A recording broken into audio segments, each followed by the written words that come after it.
Cheers, everybody, and welcome to episode 49 of the Variables Podcast. We are streaming every Friday. I don't know. I feel like I haven't done this in a while, even though I did it last week, but we're going to get this right. Okay, so we're streaming everywhere every Friday night, 11 p.m. Eastern Time on YouTube, Twitch, and X, and actually on Rosemary's Oasis channel tonight. Make sure you catch us there, too. Of course, after the show on Spotify and wherever you get your podcasts. We are your hosts, Frigoroli and Superior Buds. Pedro will be joining us later today, and we got a very special guest with us tonight. It's Rosemary's Oasis. You might recognize the faces. You might be confused by the title, but I guarantee you'll be surprised by the content. And I'm going to try my best to just call you Rosemary's Oasis all night and not something else. But cheers, welcome to the show again. How you guys doing tonight? Doing pretty good. How about you? Hello. Cheers, guys. Doing well. Cheers, honestly, it's been a long day. I did not get a nap in today, but I'm here and I'm ready for it. I had a 6 o'clock coffee, so we're still rocking and rolling. I just drank coffee until 6 o'clock. So, and then no disco naps here. And for Girly, I would be tongue-tied as well. In fact, I am a little bit. For following up T-Dog from last week's show, shout out T-Dog the artist. Excellent artist. Yeah, he was a lot of fun. It was a good discussion. Community member. Also, thank you very much for inviting us on.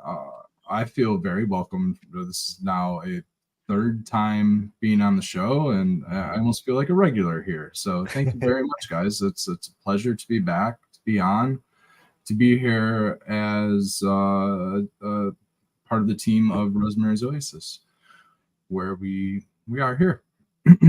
I want you to tell us a little bit about Rosemary's Oasis, but I just got to check in real quick with you, Superior Buds. Did your dog destroy a stuffed animal? Is that what's behind you?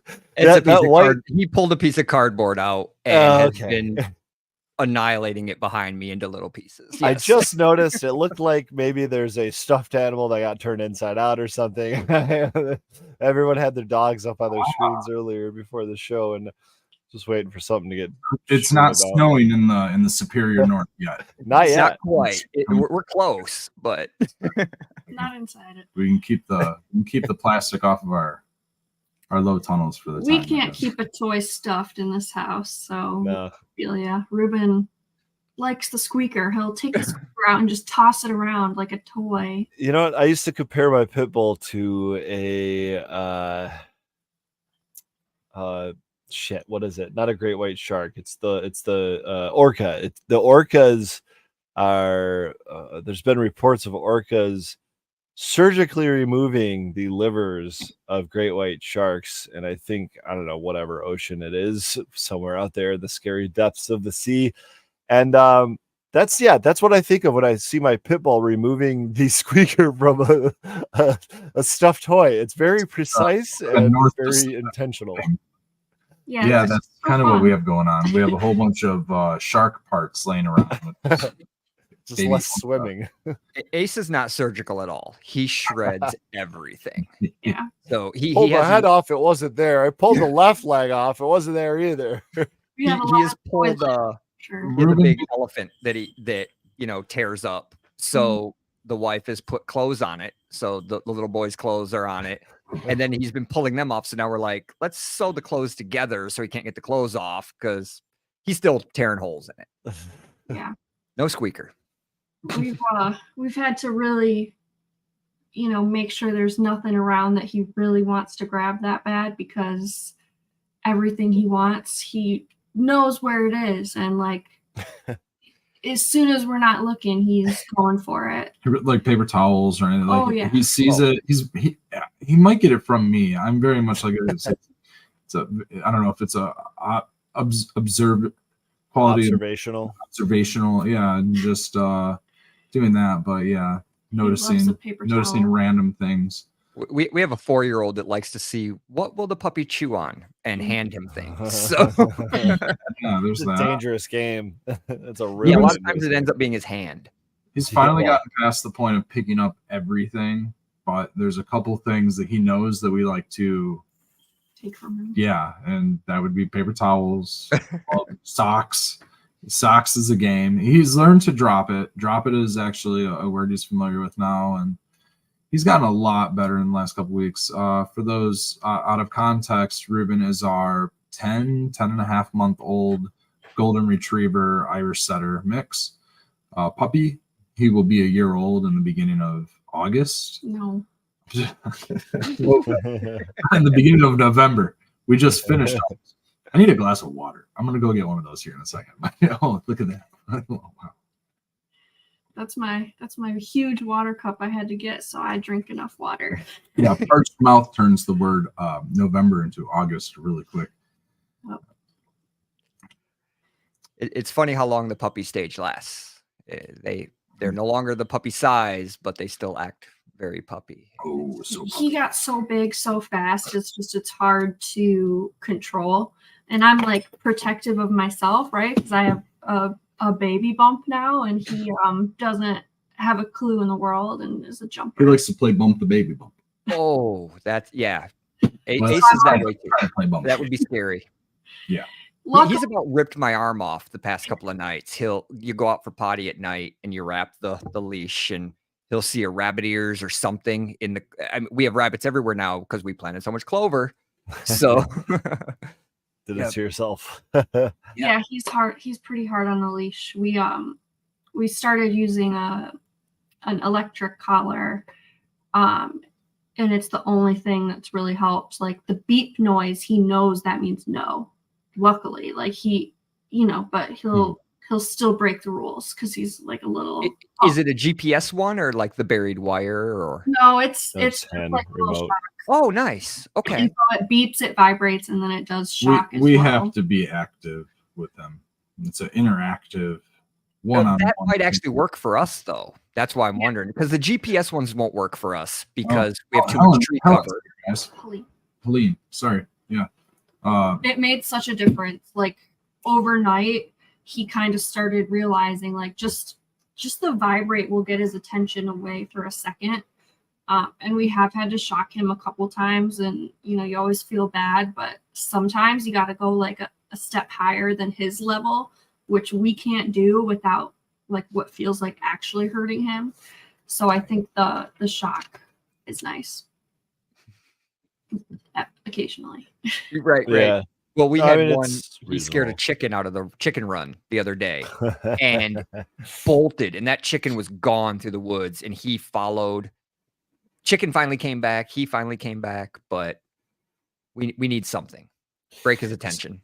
I mean, speaking of chickens, we are all chicken owners here. And chicken tenders. Yeah, chicken tenders. We all fucking, oh my God. I've never heard that before. And that's my new favorite phrase. We're chicken tenders. Okay. I didn't know that was a thing. I'm excited about that. A 3-piece, a 6-piece. How about a 30-piece? Yeah, our Rolly's got the big box. Our crave case over here was dealing with the hawk. It's hunting season, guys, and I had my 2 roosters literally fighting off a red-tailed hawk today under my oak tree, next to my tire swing, and beside my 4-wheeler. I mean, it was a wild thing to come out to and panic and grab the shotgun and run as fast as I can and scream and yell. By the time, of course, I get outside the door, the thing's gone and the chickens are under the, they're gone too. But I mean, as far as I know, I didn't get to count them before they went to roost tonight. But I mean, they were hiding everywhere, and it's a wild time of the year right now because this is every fall for us. We have red-tailed hawks coming through, just trying to pick our chickens off. We watched them dive down into our neighbors, which wow. I don't know if you saw the story today, but they've got turkeys and stuff. So I don't think a hawk is going to take out a turkey, but I suppose it could if it really wanted to. You need crows. Well, dude, here's the thing, and so I've noticed that crows are almost give warning. When they're around, they give warning when the hawks are about. They chase the hawks out away. I don't know how successful they are about that. Oh, but... we have a family of crows that live in our tree, and when hawks are around, they chase the the hawks right out of the neighborhood. And then 2 or 3 of them come out and they just bolt at them, and they're here. They're gone. Yeah. Smaller hawks. I don't know about red tail. We don't have red tails. We got these little. Oh, our crows up here are as big as freaking hawks. Yeah, they're huge. Ruben started barking out the front because there was something out there, and I go and look, and there's a hawk on one of the cars out front, just chilling. We're like, oh man, go check the chickens, but we think it was just chicken size, so maybe it was a little too small. But Ruben's our predator right now for the chickens. There you go. And honestly, a dog's not a bad. Well, as long as it's big enough. If I put my Yorkie Chihuahua out there sometimes, and I'm like, is this just baiting this fucking hawk right now? Like this poor little guy on a run. He's not. He's screwed. He can't do anything. But no, they're not going to attack him. They kind of know what they're looking for. They're honestly very smart freaking raptors. But eagle, I hate them. Bald eagle come down and grab the little guy. Right. Well, bald eagles are they're scavengers, man. They're more like turkey vultures in that they're just looking for roadkill and dead stuff that they can. Yeah, we get them. They patrol the shoreline here. We have one that has a nest up, and they've been there 3 years or so, and they patrol every day, and it's wild watching them. They're huge. They're so big, bro. I mean, you think of red-tailed hawks big, but yeah, those things are 2-3 times the size of those, something like that. The damn shadow will go over the house sometimes. And you're like, what the fuck? Is that an airplane? Yeah, right. Holy crap. We're stealth bombers over. Every time I see a bald eagle, I'm like shocking. I'm not ever expecting it down here where there's no water, but I've seen some in the craziest, weird places for sure. Yeah, I've seen them down along I-94, kind of down your way, just like hanging out on the side up. And it's like, what are you doing? And it's got to be, of course, some dead animal somewhere that it found. But there is water, I guess. We're surrounded by lakes down here. We've got we've got all of like the urban lakes, Belleville Lake and Ford Lake. Those are like factory lakes. And, I hate Ford Lake, by the way. It's the worst lake to kayak through. Don't ever kayak through Ford Lake. Ford Lake sucks. Those lakes are very much polluted lakes. There's do not eat the fish advisories going on. That's a whole different story. North of those areas all the time, and it's all upstream from those lakes. You get the Huron River do not eat the fish advisories often from. There's been like 3 different spills from. I think it's like a paint supplier company, Tri-Bar. It's up in Wixom, and they've had a few spills there. 2017. A few from the same company? A few from the same company. Yeah, one recently was last year. As recently as last year, there was one do not eat the fish advisory from one of their spills. I believe it was spring of last year. Maybe it was 2022 by now. A couple years might have gone by. But anyway, yeah, those are, just simply local. And then, when you think, well, let's go off into the a little bit backcountry where it's maybe a little less populated, even in those areas, like in the Asable River watershed and in the let's see here. Yeah, what area do you have? Don't eat the fish, but the water's fine. Yeah. The Asable River watershed gets these do not eat fish advisories in the Oscoda area pretty often. There's some military bases in the area where they've had some they had like a fire extinguisher explosion or something like that, where a whole bunch of fire retardant materials went into the water system up there in the Asable River watershed and really kind of made some. Was it even an explosion, or was it just the decades of using it seeping into it? I don't know. I think it's the latter, man. From what I recall, I don't remember reading anything about any sort of like explosion or any sort of incident. Well, not that it was like an incident, but it was something. Something happened where it spilled in. Yeah, I don't know. Well, from what I recall, it's the chemicals they used in the fire retardant at the base and for the training center.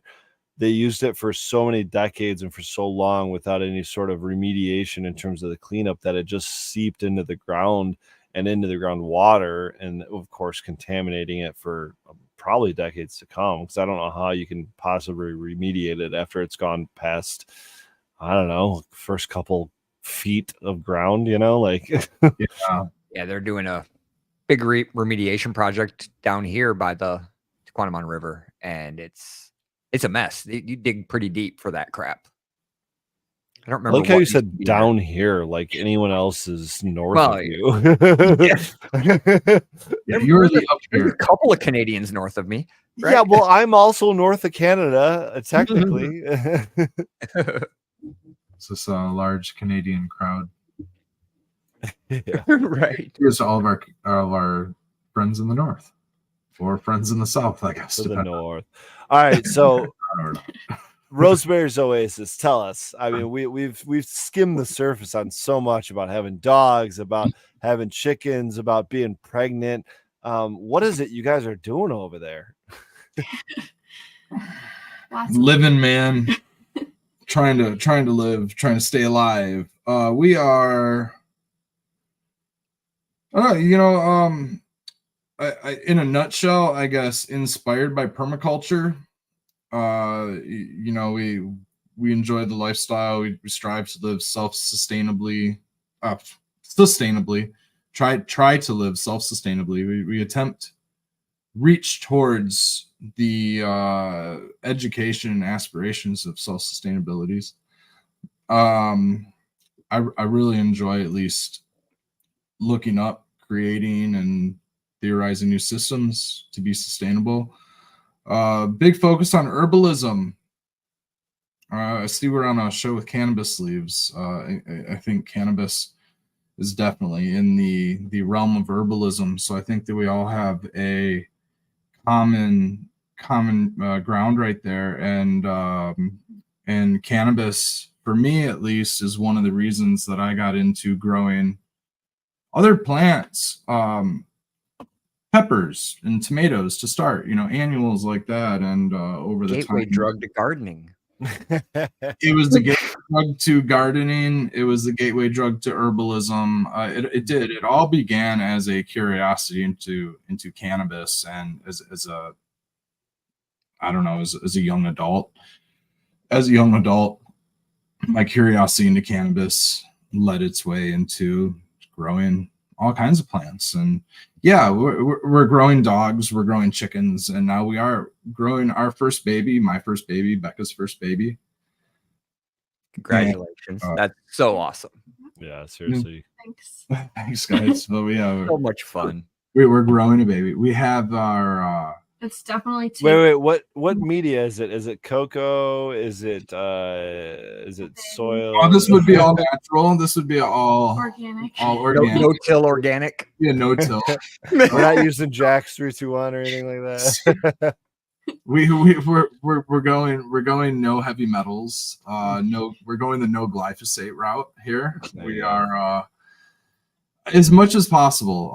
No PFAS, no forever chemicals, no swimming in the Osable River. We have gone swimming a few times this summer. We have, and actually we were very fortunate to swim in a little private, like, spring fed lake in the Irish. Not private, it's public, but it's still a spring fed lake at the top. The highest point in our watershed region, about 1,100 feet or so, and it all kind of flows downhill from there. So it was a very, very clean spring fed pond that we got a really beautiful chance to spend a weekend in. Can I really quickly ask you, what is the ground? It doesn't make sense, but like the bottom of that lake, is it like a clay? Is it mud? Is it sand? Is it? It would be a beautiful mixture of all of it. It would be basalt. I don't know the correct pronunciation of that, but it's basically it is glacier basin sedimentary debris from glaciers would be. Okay. And actually a major makeup of southern Michigan into northern Ohio does have a lot of that, but the Irish Hills region, you're looking at almost a sand dune of it. That almost creates a rolling hills region where pockets have been carved out to allow for natural watershed, natural springs, and beautiful rivers to have been carved over the last, I don't know, 11,000 years or so. The reason I asked just real quickly is because I don't know how many spring fed lakes I've swam in. Most of them that I have, I probably had no idea. There's been a couple that I was informed of before I went in them, and I remember one of them, which was I think up near like West Branch, so it's certainly away from the Irish Hills, which we've talked about on our podcast before. But it was spring fed, and it was a clay base, and so this clay base was very red, and it almost made the water, like it almost, how like we have why am I drawing a blank on the purple that makes cannabis purple? What's the word for it? Anthos, yes, those things. It was like those for clay seeping into the water, and it almost tinted the water red, Iron oxide, or yeah, I mean maybe, but it seemed like it was the clay, but it is probably iron oxide in the clay, right? Like that's what was probably coloring it. No, I mean it's all mucky. It's all mucky, thick. I mean, yeah, it's clay, but it's also everything else too. What is it? It's silt. Okay. Yeah. And really, a large chunk of that of our rock structure here is sand. It's a big sand dune, but it's composed of earth minerals like you wouldn't believe, because of the grinding that the glaciers did into the crust of the earth and uprooted it, so to speak, and did a deep tillage, Looking at Lake Superior sand under a microscope is pretty cool. Oh my gosh, can you pull up one of those photos, dude? Yeah, let me find it. Crystals, and it's if you were to show this to a person and not explain it to them that it was 400x under microscope or whatever it is, and explain to them that that's what they're walking on in sand, they would not believe you. It looks like it's normal size, first of all, and second of all, you just don't think things that small can have that level of like shape to it and just perfection. And it makes you think of that fractal idea, right, of just everything. Oh, it can get even so much better than this, though. Yeah, it's like when you walk along the shore and the shore is covered in the rocks, and you think about it, like that's just big versions of the sand when you really get down to it. And the rocks are everything of geology. I mean, you can find so much stuff. Right, anything from topaz, aquamarine to, citrine, and like these. A Petoskey stone, coral, ancient coral, 400 million year old. I found coral in the middle of the forest last night. Look up diatomaceous earth under a microscope as well. Oh, cool. DE is the same way. It's very fractal, very unique shapes, I guess. It's like snowflakes. Mm-hmm. It's like snowflakes. One of those really cool things. So the wife ran into a ground bee hive yesterday with the dog while training. Ooh. And so she got stung about 11 times. And the dog got stung. And so we started looking up how to take care of them, and DE is one of the good ones. So it can be so useful for so much. It really can. Use it for the chicken bath, right? You look how sharp it can be. Imagine if you were small trying to climb through that. Right, it's like just a good box of gears from like a scrap metal yard. So many Legos. Oh my gosh, yeah. That's a perfect way to describe. It's like a ball pit of Legos. Oh God! Hop on in. It's like when we looked at biochar electron microscope. The same thing. It's just that carbon structure. Just build upon it. All right, so you guys described how cannabis got you into peppers. I'll be honest, I grew peppers first, and it was more or less a test run to see if I could even handle that to grow cannabis. And I keep a plant alive. Yeah, indoors in a closet and that kind of thing. And I got some fruit on it. I've got some habaneros, and then I just overheated the crap out of it. So I learned something along the way, I guess. But, first of all, how many varieties or varietals of plants do you think you are growing right now or have grown in the past? And what brings you to those seeds or those clones or to those plants that you are planting? Like, why are you growing the plants you are?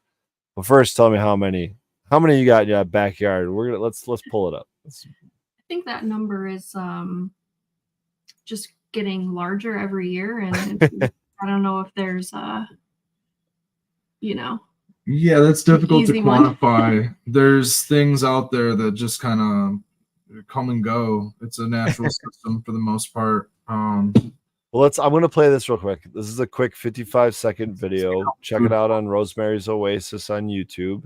You should mute it, by the way, because oh no, I'm definitely not going to mute it because this is my favorite part. And maybe you guys might want to mute your sound because maybe Ruben will come barking at himself in the background there.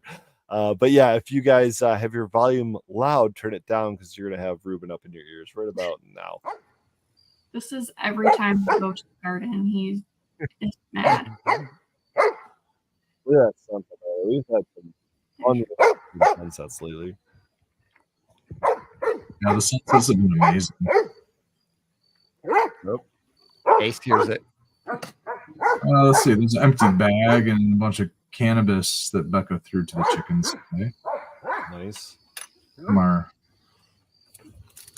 indoor It's garden. getting a little dark, so not the best lighting, and it's keeping a baby's a lot more work than I could have ever imagined. So not spending quite as much time, the nitty-gritty of it. Don't downplay what you guys have. So if you were to pause it right back just a smidge, actually what you're looking at right there also. Well, I guess we could talk about the varieties of plants in there. I don't know. There's about 4 or 5 varieties of plants in there right there. There's Jackby little pumpkins. Those are little orange things. The white dangly ball things. Those are spaghetti squash. We have some phallic green zucchini looking things. Those are loofah. So those will be scrubs soon. And it is a phallic squash season, by the way. So yep, they're naughty squash. So that's just a joke for us plant people. We picked up some loofah seeds. We have not popped them yet, though. I'm interesting to. It'd be interesting to see you guys take it all the way through. They're really picky and finicky. Here's our naughty squash for the season, guys. Okay. They're freaking growing truck nuts. I cannot unsee these truck nuts that they're growing. It's I love it. Yeah, here's one of these little Jackby littles here. It's a little fun. Yeah, those are awesome. They're so cute. Now, most people are going to grow those for maybe decorative purposes or pies, right? But you guys are doing something special with them. Yeah. You can also eat them. So we're going to make some baby food with all of ours this year to save for, those first meals coming up in a while, I guess, but it'll stay good. I love it. I love it. I would say a big ethos of our, I don't know, farm, family unit, whatever you want to call that, is like we said, is the self-sustainability portion of that. And so we do try to not just focus on foods that we can eat right away, but foods that we can preserve and foods that we can create into some sort of a value-added type of a product, something that we might go out and buy that we couldn't otherwise source. So Becca's been making lots of herbal salts and things like that out of like our garlic and onions and stuff, so that we can preserve our garlic and our onions like for years to come, and be able to use it as seasonings and not just into a single dish. So we're cheers, Pedro. Hi, cheers. Man. He snuck in here. So we've brought we got some pumpkins and stuff. So yeah, we're gonna try to make some baby food. And the loofah, just so we can do our own sponges. It has to dry out. So I think that's the hardest part. It needs to dry and go yellow on the vine, ideally. So that's what I guess is hard to do in Michigan. Yeah, I want to see Red Setter eat one live. Go ahead and look at last week's Michigan Bros Grow Show where someone suggested it and he didn't even think twice. He just cracked right into it. Said it tasted like we had it to like eat. It was the small one for eating. So those ones that were but it tasted like, what'd you say? It was bitter. I don't know. It was like grass. You said grass. It tasted like it was pretty chlorophyll. But what I was gonna show on that picture was that A-frame, the garden beds that A-frame was separating between was an original garden that I began. I believe it was like, yeah. So if you were to back it up just a smidge, maybe 3 seconds or so, there's this enclosed right there, right? That boxed in garden right there. Currently that's gonna start. We're gonna have our winter garden starting there. So we have some lettuce and some brassicas, kale, some broccoli, and some not broccoli, leafy greens. Sorry, leafy greens, mustards, and. Are you gonna tunnel them and keep them through the snow then? Yeah, if you actually back it up even further and go in front of that, right there, stop there. There's a little wooden structure there in the middle. Yeah, that little A-frame looking thing. That's a little A-frame that I have that I can put plastic over. And that originally was built to size for one of those beds inside that giant enclosed bed. If you then, I guess, go forward a little bit on there, that enclosed bed is 16 feet long by 8 feet wide, and it has about 3 4-by-8 foot beds raised inside of it. And that was the original beds that I built. Our backyard's around about a third of an acre total. I gotta jump in here, man. I just want everyone to realize that this is a typical Metro Detroit suburban backyard. It's fenced in. They have sidewalks. They have neighbors. It's lots of neighbors. What they have done with this space is so flippin' impressive. And he's giving you sizes right now, like 16 by 8 and whatnot. Yeah, but everything you see looks so much bigger on the screen that it's just, this looks like it's acres to me. You know what I mean? With what you guys have done with your space is so impressive. I just want to reiterate that before people really I hope we have enough time to get into it, but it's definitely part of the conceptual permaculture concepts that I like to follow, and not just that, but we're combining many concepts, because this farm is not just to sustain us, but we want to actually sustain community. We want to sustain the roof over our head. We want to use it as a revenue source, a business. And so we're looking at different forms of high density market farming, what sort of crops that we should be growing, that we shouldn't be growing, things like that. Obviously, in our system here, we're going more for a food forest. We're experimenting with biodiversity. We're experimenting with a lot of different varieties. Like Becca said, I mean, the number of varieties are just ever changing. For the most part, we're cannabis caregivers. So we're promoting the cannabis annual plant. You can see a big cannabis plant there. And so a big idea behind the permaculture stemmed trying to sustain those plants without any herbicides or pesticides. And over the years, permaculture came into play. The food forest came into play. I really wanted to see where resilience played. And I began growing pumpkins at the base of my cannabis. And I began growing other plants just to see, will the inevitable powdery mildew transfer, and a lot of times it didn't, and learning that they were just different like strains or whatever. Strains, different bacteria. So with that, are you like I mean, it looks to me it's not like a traditional market garden. You're not like row gardening. It's more permaculture style where you're kind of mixed in and you're zoning it basically, right? We have many different zones back there. There's actually one that wasn't shown that's a bit further back, and that's where we've got more of the row style that used to be just a huge bed kind of all mingled together, and then last year we rowed it out a little bit more. And there is some season extension hoops over those beds. We have some 30-inch beds with a 1-foot pathway on center, which makes a beautiful, I don't know, I'm not gonna do the math right, 72-inch bed, which is perfect for a 10-foot hoop to be bent into a 6-foot diameter. You know what I mean? Yep. And so that 6-foot diameter covers two 30-inch beds in a 1-foot pathway almost perfectly.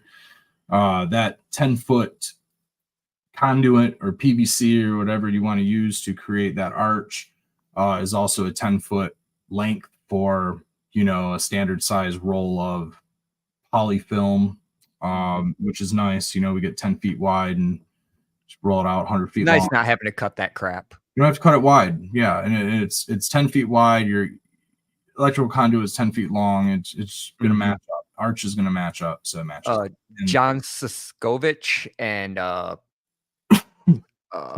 Justin Rhodes both do a lot of these type of systems where they're very specific. It's off the shelf stuff, not a lot of cutting, not a lot of changes. It makes life so much easier. You got enough other crap to deal with.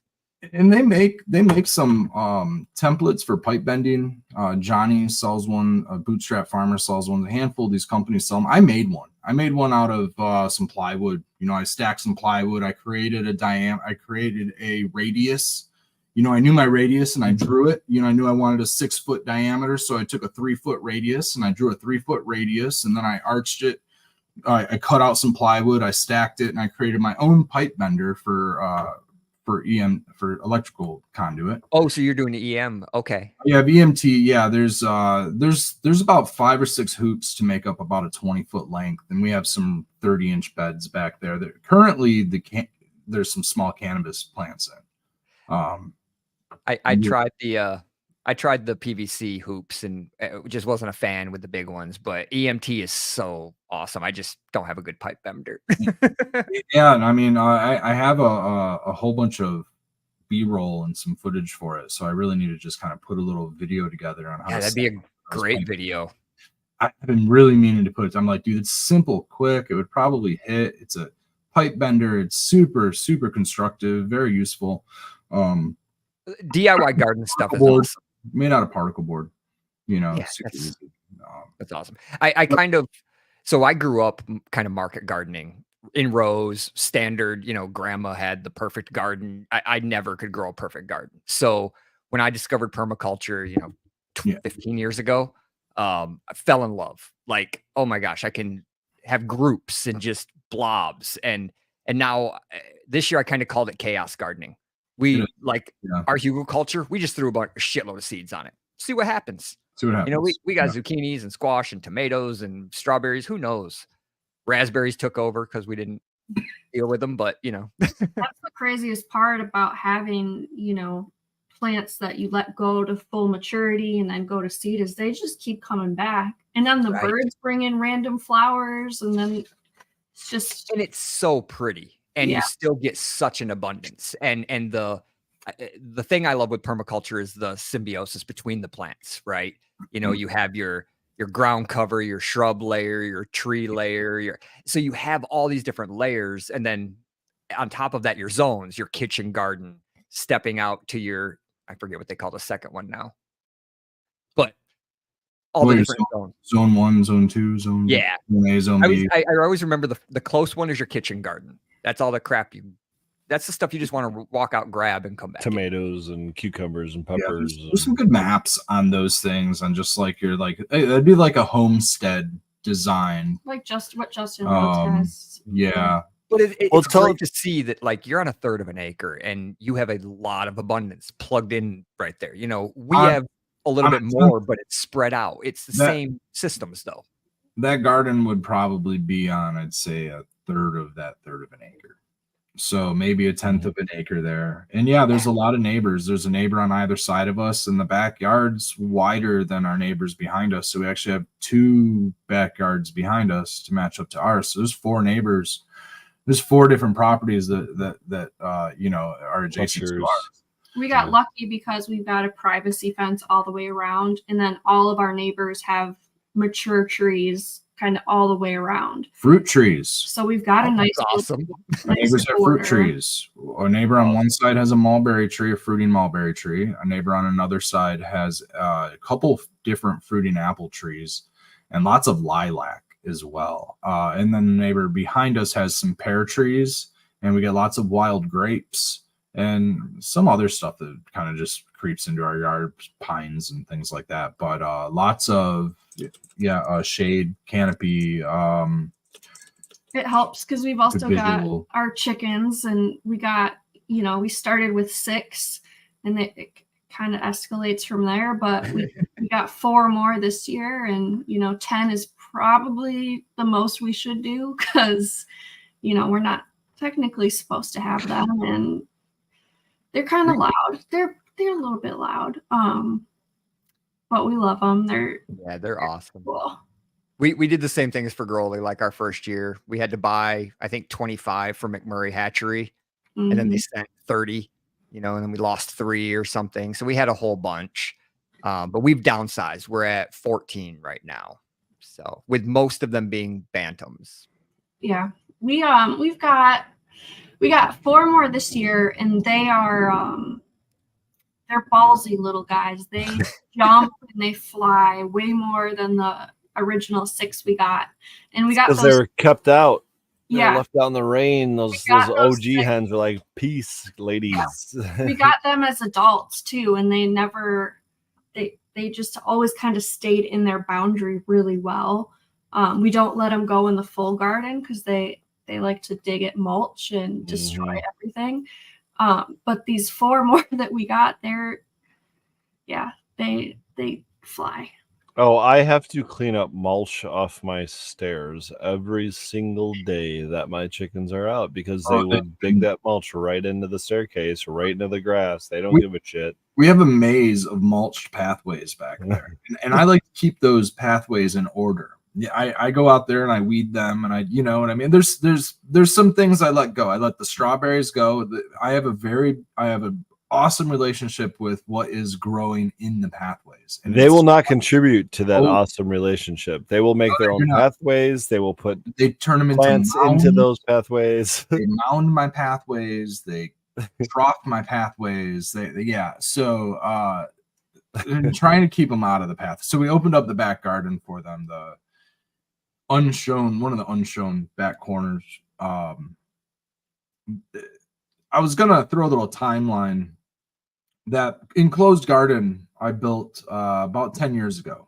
That 8 by 16 foot garden. That was about 10 years ago, and there was no gates on it. There was no A-frame or nothing, but there were 2 of those beds next to each other in a yard, a big 1/3 of an acre yard. When I moved into this house, it was nothing but grass and weeds in a yard, and I'm in a full lawn of grass. And so I put 2 big 8 by 16 foot raised beds in the middle of my backyard, in the back 1/3 of my backyard, and just left them there. No fencing, nothing.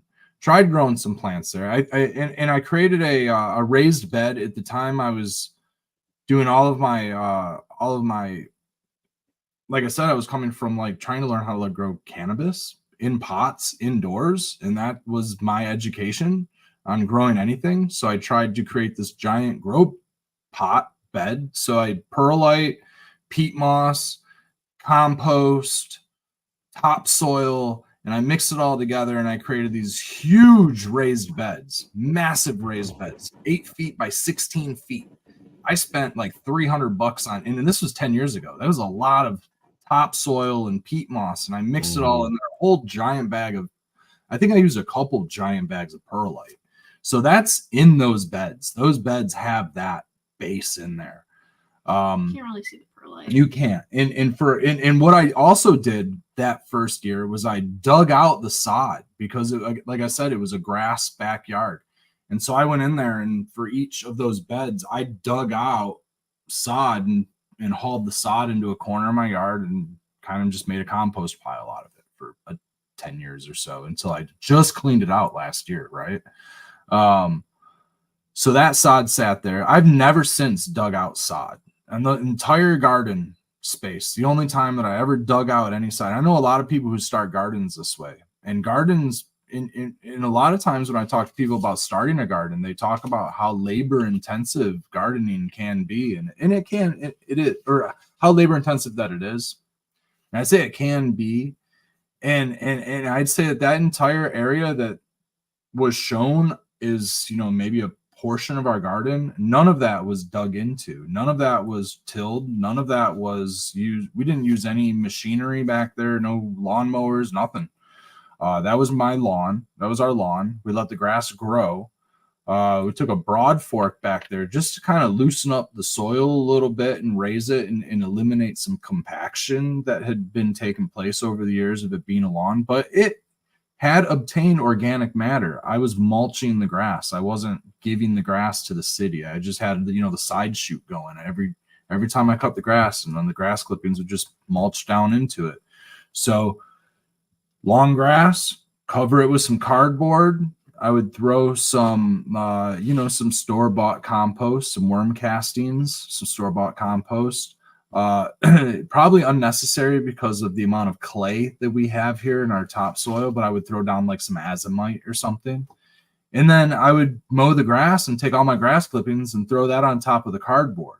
And that was my garden bed started right there. And every time I would cut the grass, I would throw it on top, and then fall would come around and I'd mow over all of the leaves. And rather than sending all the leaves in a bag and shipping them off to the city, I would go collect a couple neighbors' bags of leaves, and it's so crazy, dude. When on top of the cardboard. I did not grow up like this, like putting bags of leaves in paper bags that were the size of large adults at the end of my driveway or anything like that. Like I just didn't grow up with that. And so when I was introduced to that, I was kind of just like, oh, like, okay, this is just how this part of the town does it or whatever.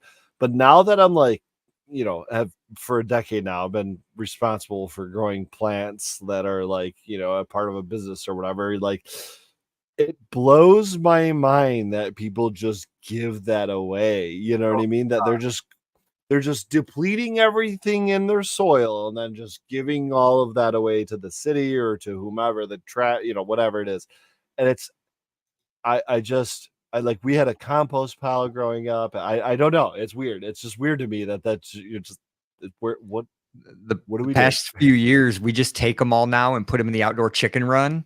And by the next year, they've shredded them. They're gone. And scoop out some of the best freaking dirt ever.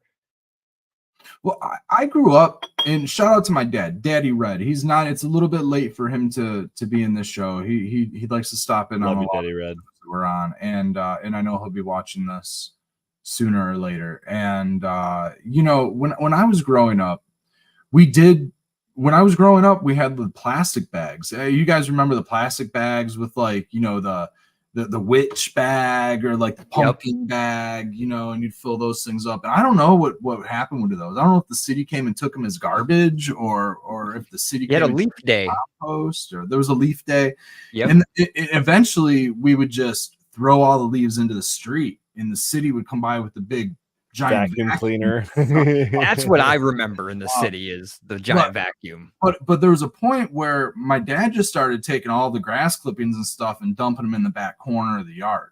And I'm like, what are you doing, Dad? Are you just dumping them back there? And he's like, they're just going to break down and make a big, nice compost pile. And I never thought of anything of it. And I really, he's into landscape gardening and stuff like that, and I don't know if he knew it at the time of what it would. This area back there has been composted into for a couple decades now, and it's just absolutely beautiful soil back there. It's rich, it's thick, it's lush, it's got a couple of trees growing in it and a lot of weeds as well, but still They're trying to utilize it now, like 20 years later. But he used to have me take all the leaves from the yard in a tarp, and I would go take all of our tree trimmings. My neighbors had a access point to some woods behind their yard. We were in subdivision. We talked about this on a show a long time ago, like along the Rouge River in Metro Detroit. There's a stream of woods. It's a band of woods that goes right through Metro Detroit. It's total suburbia, concrete jungle with a band of woods. And so my neighbor's backyard had woods. And so we would sneak off, and that's where we would comp. That was my first experience with a giant compost pile in the middle of suburbia as a kid. Was dumping leaves and watching that thing break down even as like a young kid, and watching the animals come in and out of it. Yeah. I'm sorry. I gotta interrupt. Pedro, don't be scared. That was me. I thought I was responding to you, and somehow it's you responding to you. No, I'm over here like, what the fuck? I'm about to sign off and just delete my YouTube account. I can see it in your face. It's like, I got hacked. What is happening? Oh shit. Yeah, no, I don't know what happened. But yeah, my mom used to do the same thing with the grass clippings. She had what we called the back 40 behind the house, So you take the grass clippings and you throw them out there. Yep. But after like 10 years, you start going, you dig into it, and it's like that white mold, the grass mold, or the leaf pile. You get the leaf mold, right? Yeah. And now looking back, I'm like, gosh, now I actually know how to use that shit. Right. It's amazing. But she knew what she was doing. I just didn't know what she was doing. Yeah, it was really cool because behind that one neighbor's house was like 3 neighbors worth of lawn clippings. And I mean everything. Bushes, everything was just going back there in a giant pile and just breaking community compost. Yep. But I was the the grunt that had to pile everything up onto tarps and drag it all back there.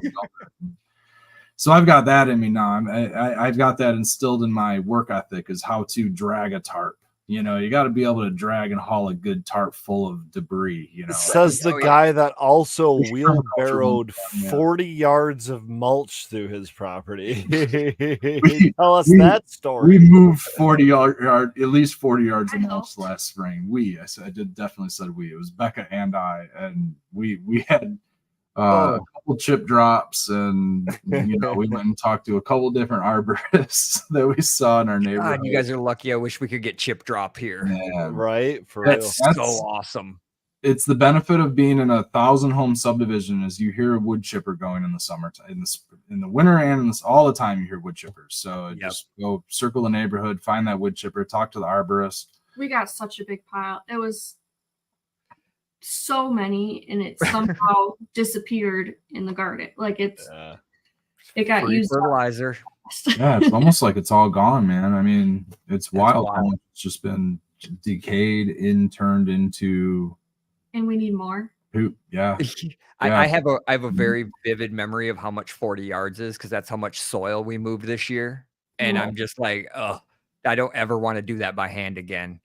It was too much. I'm glad we did it when we did it, because my energy level is so low. I would be you're going to have the benefits from that for years to come too. Yeah. All you put in the sweat equity up front. That's the beauty of the permaculture systems. And so besides chickens, what else have you incorporated? Like, so are you also growing for the chickens, or just scraps? We do.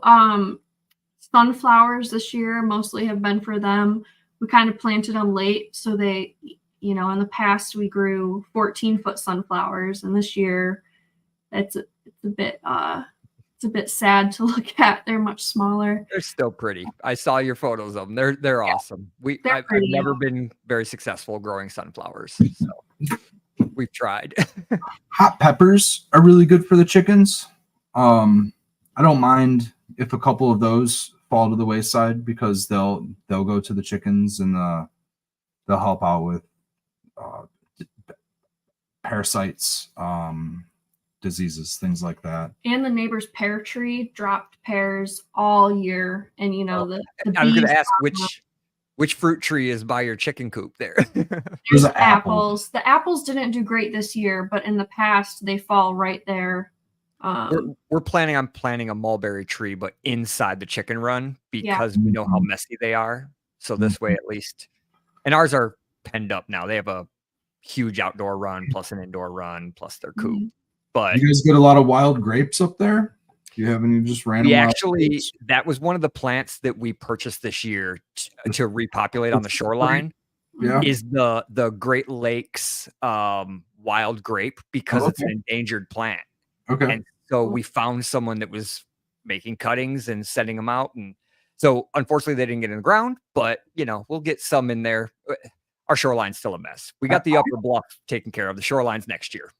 I don't know if ours is the wild endangered version, but we have them at both of our properties, like in a mass quantity. The ones we were trying to just do some yard cleanup the other day, we had a handful of, I don't know, fruit sets, clusters of fruits, and they were so delicious. They were super tiny and filled with seeds, but they were absolutely delicious. They had a little bit tart, but they were very sweet and super red. I mean, they were just staining everything.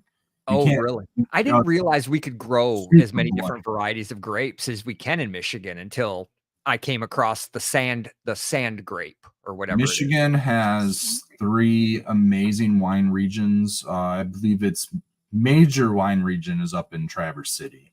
Right. You have another wine region along the southern west coast. I think near like the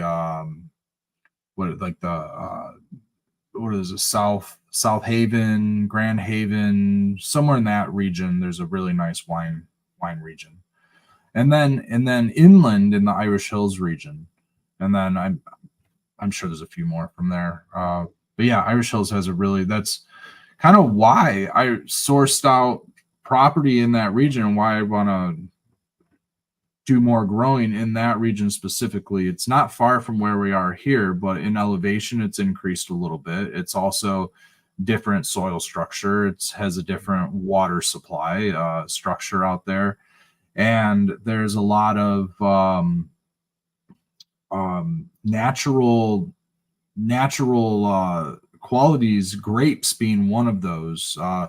It's actually the Raisin River watershed. So it was coined the Raisin River because when the French settlers settled there, they noticed the wide array of grapes growing in the banks of the river, and so they coined it the Raisin River. River they Raisin or something like that. Literally, I think that's what it was. Not to be funny, but I think that's what it was. And then in that accent, in the accent, yeah, definitely. Yep. And then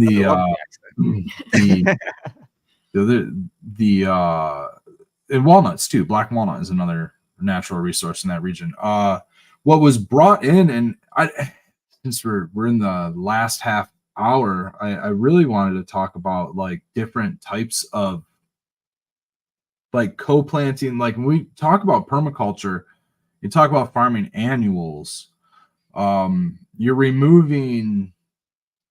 You're planting and you're removing stuff. You're removing your crops. In a lot of cases, like when we grow squash and stuff like that, the whole plant dies off. You succumb to powdery mildew. You need to do something with that space, or you just need to have stuff in the area to still have a biodiverse of, to be able to house life, things like that. We like the concept of edges and hedges. I don't know if we want to get into the 12 concepts of permaculture, but one of the concepts of permaculture, I think it's in the back half, like 10 or 11, concept 11, one of the principle 11 is using the edges, valuing margins and things like that. Hedgerows. Mm-hmm. So areas that aren't under constant cultivation, would you have an area that's, utilized for perennials? Hedgerows, maybe the space between two gardens. Fence line makes a great hedgerow because the fence can act as a trellis for some species of plants that might need support. Pond hedges. Yeah. The grapes being exactly one of those, and a perennial, a trellis needing plant. One especially that wild grape with its bleeding ability to stain everything is loaded with anthocyanins. There's that word for you, Frigoli. Thank you. The ability to hold antioxidants. I mean, if you want to coin, there's a hot word, I guess, superfood. You know what I mean? But that's probably like one of those mineral enriched foods is those wild grapes. But yeah, that's one of the principles is to utilize edges in production. So hedgerows bring in biodiversity, and we like to put things like daisies, lavender, thyme as maybe if we're talking about different horizons of a canopy. Daisies are kind of tall. Thyme is kind of short. It might act as like a nice little understory. We did a whole lot of creeping thyme this year. Creeping thyme is a ground. Now we've got a ground cover level of thyme, and it's a mosquito strawberries. I like strawberries, and another. It's not really one of the principles of permaculture, but one of the concepts that I like to use just in design of food forest design or in polycultures. Everything has to have a dual purpose, at least a dual purpose, multi-purpose.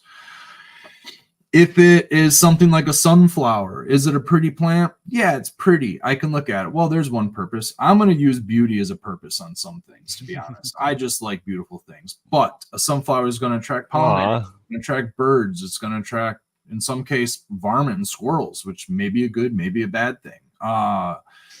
It might attract crows for growlies, so you could have the crows to get rid of the hawks or something like that. But it's also going to be a supporting structure, maybe to grow grapes on, or beans, peas, or anything. Maybe peas specifically to put nitrogen or something. But one of the things that I wanted to talk about in hedgerows, and those being perennial base, is the idea of a guild. And for Broly, if you go back to my video there and you show maybe around the little apple tree, just go backwards maybe 2-3 seconds, right back a little bit. All right, remember that apple tree is, it's got the white band on it there. Sorry, I'm muted. The one I was just looking at, right? You're pretty much right there. Yeah, right there is perfect, actually. The tree is surrounded by many things, actually. To the far left of the tree, there's like onions and peppers, and those are annuals. If you get closer to the tree, we're surrounding the tree by some right there specifically, there's valerian. Now, valerian is going to get really tall next year. It's probably going to get 5 or 6 feet tall, and it's going to get tall and flower really early in the season. It's going to bring pollinators in. The yellow flowers there, that is calendula. And Pedro, just real quick to stop my ear bleeding, what is that? Because that's super slimy and delicious looking. Just some fresh pressed rosin over here I'm playing with. Figured I'd take a fresh press stab for shits and giggles, I guess. Hell, he's playing with it, all right. Dab time, everybody. It's always dab time for me over here. Fuck yeah. The bottom right on that tree would be lavender, and then there's like yarrow, and so there's a bunch of perennials and some annuals that'll self-seed into annual perennial. Around the ground, if you go straight down to the ground, there is, and for Broly, what do you have? Oh, that's waxy. Ooh, I can smell that from here, actually. It's so garlicky. Smell those fruity skunk there. You might have muted yourself. You don't have to stop on my accord. I'll just. Oh no, it's okay. It's all right. I like to narrate what's going on. I guess it's. I love it. Listening audio. We haven't been doing dabs, so it's sad. I'm sorry. I'm so sorry. I'm so sorry. No, it's all right. It's a little, yeah. So what you've got there is a bunch of stuff that'll, obviously the apple trees, we want that to come back every year. So that's going to be a perennial. That was a bad apple year. Yeah. Hold on. Okay. I got to stop you there because I actually looked this up like 15 minutes ago. I don't know if apples got brought up or maybe I just was thinking about my apple trees and I wanted to talk to you guys about apples.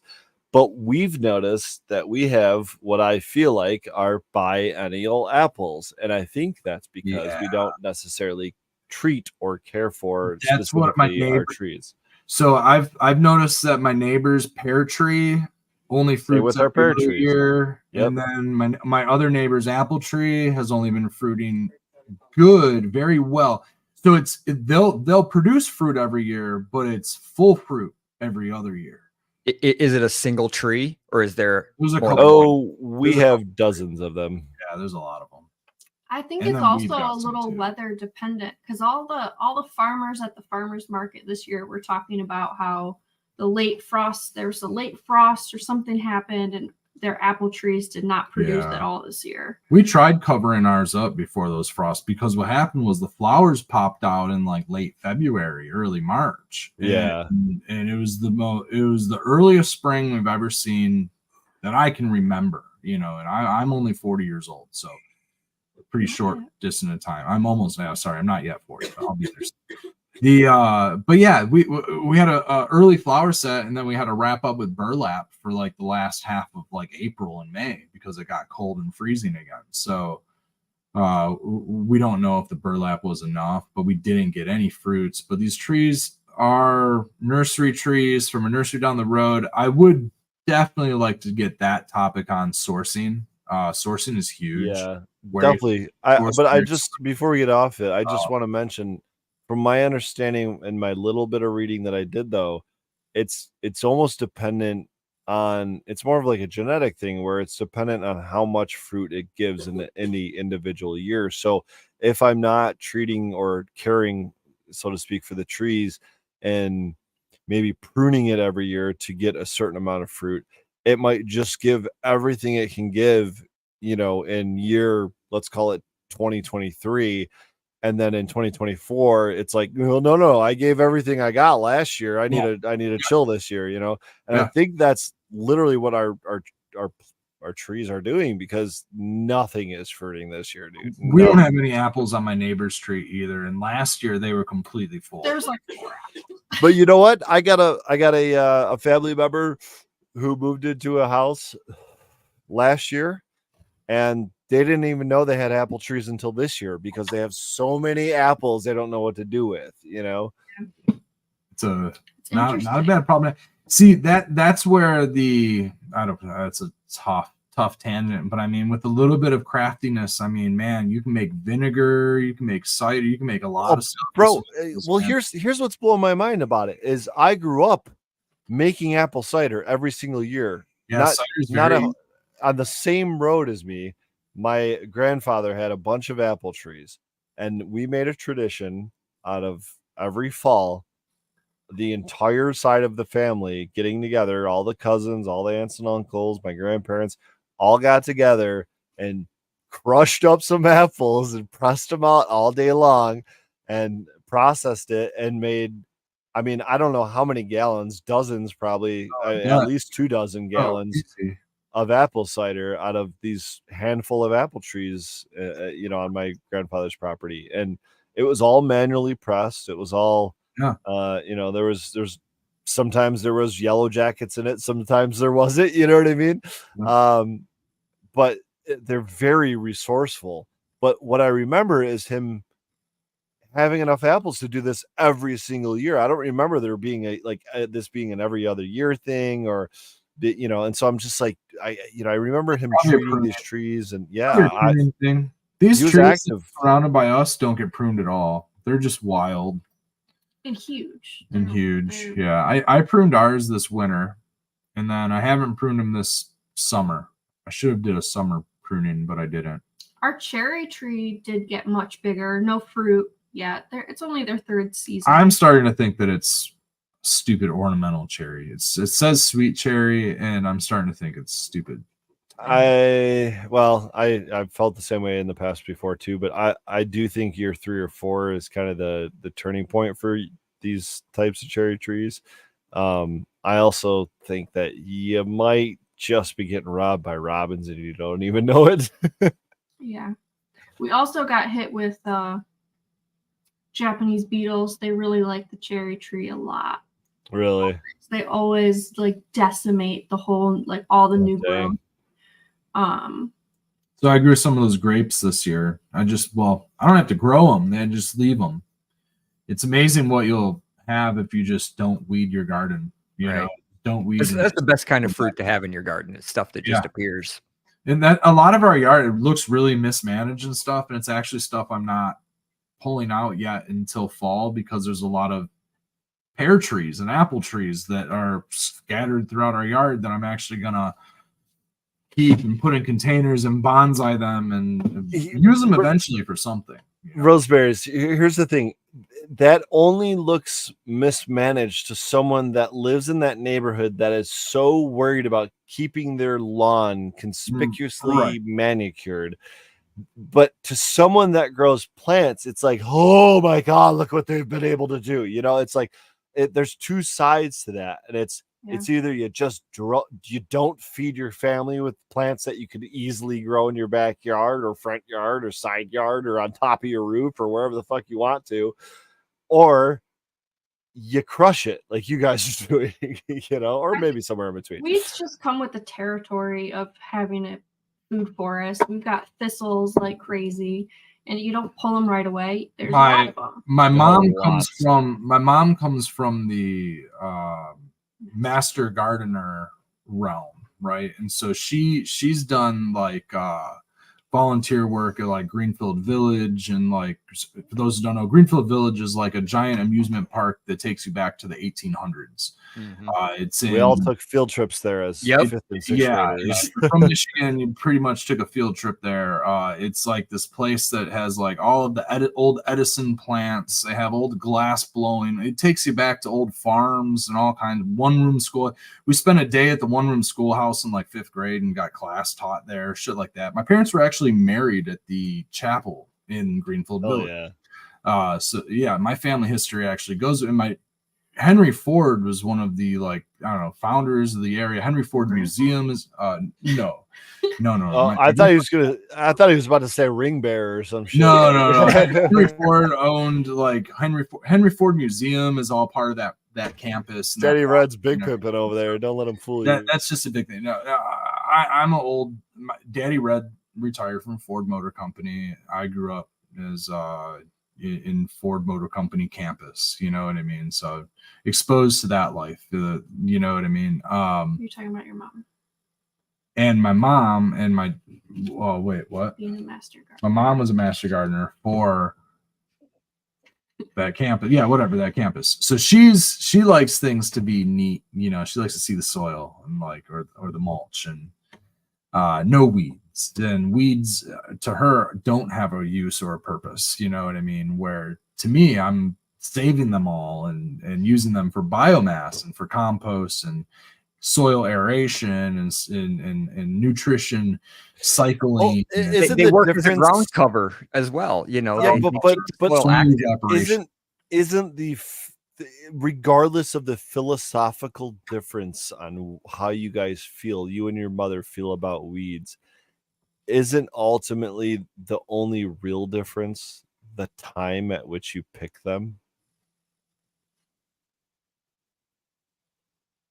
You mean I let them grow and she does not? Yeah, and she's just pulling them out when she sees them, and you're pulling them out before I assume they make seeds, right? Or have the ability to make seeds? Sometimes I'll just go and I'll decapitate them. I'll remove their ability to, I'm chop them at the knees. Parts. Not today, Mr. Thistle. Yeah, it depends on where my gloves are. You know what I mean? I might just go out there with a pair of pruners and cut the flowers off on a thistle and just let the plant continue to grow flowers. You know, if I think that there's nothing else around it and I need some pollinators or something, I'll let thistles flower to the point to where they're going to make seed. And what I'll do with that stuff specifically, I will take those seeds. They're little puff balls. They're going to blow, and they're like dandelions, right? I'll put them in a bucket, and the puff balls go into a specific compost. I don't have one compost pile for everything. I have, half a dozen different compost piles. I have a compost pile for weeds, specifically bad stuff, thistles, tomatoes with Septora, whatever, other stuff with Septora, you know what I mean? Just stuff like that. A lot of stuff that goes in there is disease, seeded, and stuff that I don't want spread throughout the garden will go into one pile. Another pile is a lot of our chicken waste and manure and stuff like that I don't necessarily want going directly out onto our garden spaces because of the risk of E. coli, other bacteria and things like that being spread across the garden. So that gets composted for at least a season. Won't be used until next. So we have a compost pile that goes there, and that's just for safety. I mean, you can do the 30-day. If I'm out there turning it, I'm not turning my compost. I'm not a responsible compost person. The chickens are, though. To ensure that it's not in their area, though. We don't keep that compost in their area because then it's getting mixed in with fresh chicken compost. Well, how often are you cleaning it out, though? I mean, they're once a year. Every day. About once a year. No, we clean out their stuff. I mean, we go into their stuff every season, so in the wintertime and then in the summertime. So we take what I'm saying is like they're turning it before you're even getting to it. So it's halfway compost. We're also adding fresh compost to it. So then we their stuff and then we go compost it for another year. We do the deep bedding so it stays deep in there, and I think I changed it the beginning of the summer, maybe. Yeah, we changed it at the beginning of the summer, and then we changed it probably another year prior to that. Yeah, that's just bedding inside the coop. Just keep adding. We've got our coop, our indoor run, and our outdoor run, and we kind of cycle between the three until everything ends up outdoor. Mm-hmm. And their outdoor run's a big hill, and it's kind of nice because they kick all the shit from the top, and it ends up at the bottom. By the time it gets to the bottom, it's like really dark soil, and it's like a real slow tiller going through wherever they can access. Like, we do the deep litter as well, like you guys do. You know, in the winter you need it here. The ground's fucking cold, so I mean, we'll be a good point. 14 inches deep of straw and shavings by the time they go into snow. But you get that compost in place, and you get that extra heat from the compost, and there's a lot of extra little benefits to it. You know, it's like you said, doing something to have multiple uses. Mm-hmm. Which is why I chose deep litter as well. It does multiple things for me. Well, the coop rarely stinks. It just all that material goes down to the bottom, and it's just settles. We have like a linoleum bottom, you know, so it doesn't just get absorbed into like. Well, we did the same thing. It's amazing to me that the deep litter it doesn't stink unless it gets wet. Like if you mess up and it gets wet, it's gonna stink like hell. Right. But otherwise, you go and you're like, this doesn't smell like I expected a fucking 5x5 box of chicken shit to smell like. It's a little dusty. Well, it's the same kind. That surprised me. They're always kicking it up. It's the same concept as the food compost that I have next to my house. I have a 2x4 foot by 2x4, you know, wide and long, maybe 3 feet tall. And I've had this food compost sitting next to my house for, I don't know, 8 years, something like that. I've never taken compost from this thing. I've never emptied it. It is never filled. Ever filled. We dump food waste into this thing by the bucket all the time, every day. We dump dead mice in this. We put everything that's in the house in this. And I don't extract from it because it's some food scraps that might have glyphosate, you know, it's conventional food, it's whatever, it's all kinds of shit. It's stuff that we don't want to give the chickens, and I just haven't extracted from it because it always just disappeared. The way I got it set up, it just, you know, summertime it just shrinks. It just shrinks. And when it starts to stink and the flies are getting on there, you know what I do? I cover it with some grass clippings, and the smell and the flies, they go away. You know what I mean? It's amazing. You just layer it, just that little bit of a layer right on top, and everything just kind of the smell goes away, and it could smell funky something. And so, and it grows plants every year. We get tomatoes out of it all the time. Every year. The tomatoes. In reality, there's next plans for adding what would be your next thing you're looking at building or animal? Water. I need to collect water. We have some storage containers that I need to. Last year we did a greenhouse, so that was, and it's gorgeous. Nice job. It was Thanks. It's like it's a shade house. It's like it's a start house. It's on the north. It's on the south side, north facing. side of our yard, so it's in the shadow most of the time, and it's under a tree. But it's perfect for starting seeds. It's perfect for hardening off plants in the springtime. It's perfect for keeping stuff over winter, and just, honestly, it's great for a nice little extra shed and a storage place to keep all our gardening stuff, and a nice potting bench. Spiders love it. Yeah, it's a nice drying house. Keep herbs nice and hot and dry. It's a nice little hot house and really heat in the summertime. But in the in the wintertime, it's solid. We got roll up plastic windows. I mean, I didn't do anything too crazy. It's all mechanical. The windows open up with like beeswax actuators that are all mechanical. Those actuators are awesome. They're super cool. They open up, the oil expands, and they open up a little actuator. You don't need any electrical for them. It hits like 80 degrees, and the windows begin to open up. I have this window open and another. Yeah, it makes it super easy to use. So we have those up towards the top. We have a couple of those, and I mean, it's just passive air that comes up and out. There's holes in the bottom because I have it board and batten style, and I don't have anything sealing off the bottoms of the battens. I have it completely vented so that it can do it that way. So the board, if you don't know what board and batten is, you have two pines that are about an inch or 2 inches apart, and then you have a batten that seals them off. And then obviously there's a step of a gap there. So when you get down to your floorboard or your ceiling, you may have a gap at your face of your wall. So it really helps with that expansion and shrinkage of the wood. Totally does. Yeah, and I like that style. It's that cottage style, so Yeah. And I did it super cheap using fence pickets. I didn't use pine. I used cheap fence pickets. I didn't use cedar. I used pine fence pickets, and then we stained them. I stained them. Becca did a lot of staining. Becca did a lot. But yeah, that was a serious upgrade as far as like season extension goes. Being able to get plants out early enough. Hardening off is a difficult job in the beginning of the spring here in Michigan, man. It's hot, cold, it wasn't quite sunny. big enough. Like we needed more space than that. So this year we made a little nursery area because we did a plant sale at the beginning of the season.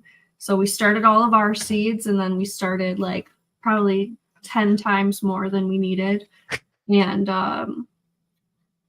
grew those plants until they were pretty darn big and sold a lot of plants. Where at? How'd you sell them? We did like an online sale through our like social media, and then lots of family bought from us. And then we also went to a farmer's market. We took tomatoes and peppers and herbs and everything we had left to the local farmer's market to us here in Ypsilanti. Couple times, and got rid of most of them. We have maybe like 10 extra tomatoes left, but that's not too bad. Not too bad. Hundreds that we did. Becca planted a couple hundred tomatoes, man. A few hundred tomatoes. We only planted. We didn't even plant all the varieties of tomatoes that we started. We started at like a dozen varieties. We only planted like 4 varieties of tomatoes. We have a few tomatoes still going, but mostly like some stuff that we were going to use for canning, like some paste tomatoes. We wanted San Marzanos, so we kept the San Marzanos and some gold. What were the gold ones? Little sweet gold. Sun gold tomatoes. Those were like the only tomatoes we kept, and everything else we pretty much sold and had out for a plant sale. I was wondering if it was a survival of the fittest, or you just kind of sold what sold, or we sold the best looking stuff and kind of kept some, we wanted the specific tomatoes for canning, that kind of thing. But then what was left, we looked at it and we're like, okay, this is what we got. Let's put them in the ground. And so you're going to, a lot of people are going to go, well, I can go to box store A, box store B, box store C. Of course. You can go get burpee plants. If wouldn't even put them on that level. I mean, there's a couple things. There are a couple things with those. Those plants are generally they're generally cocoa or peat, and hydroponic. So you're putting whatever chemicals that they have on their plants into your garden or system. in the past, I've always been okay with that. If you're okay with doing that, that's not an issue. But the other thing is these box stores get shipped from suppliers in other agricultural regions and zones throughout the United States. They're just shipping you plants. Sometimes the store managers are the ones ordering plants, and they're just ordering plants because they like the plants. They don't care that they can grow there properly. They don't, they're gonna, you look at the whatever, I don't know, list of tomatoes that Burpee has. They got tomato A, B, and C. Those might do well in your region until July, and then they're going to get hit with this disease, that disease. Those plants might not have any disease resistance in them at all, or they're, only to resist Roundup and heavy herbicides because they're GMO, things like that, right? So there's a huge reason to maybe source through a specialized small scale nursery, and that's something that we wanted to put forth was, we're searching out varieties that adapt, that grow well and will adapt to our environment. So we're not growing stuff that grows well in Florida. We're trying to grow stuff that has a powdery mildew resistance. We found seed banks that actually have organic seeds, non-GMO seeds, that have selections for such and such wilt resistance, such and such PM resistance, such and such disease resistance. If it's a lettuce variety that has a resistance to a specific soil pathogen,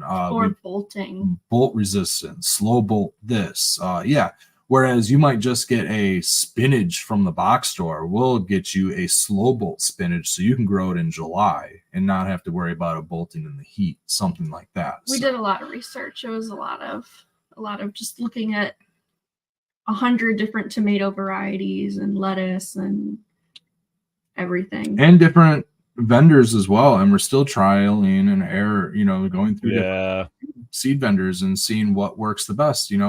We started going through like Baker Creek seeds, and they have great heirlooms, and we really like Baker Creek, and M.I. Gardner seeds, and he does great stuff. And there's all these great seed, True Leaf Market, and they have good seeds, and they have pollinator packs, which is really cool. But heads up, they're not native pollinator packs if that's something you want native. But back to the hedgerows, man, and talking about non-natives, because I got off on this tangent in the guild for the trees.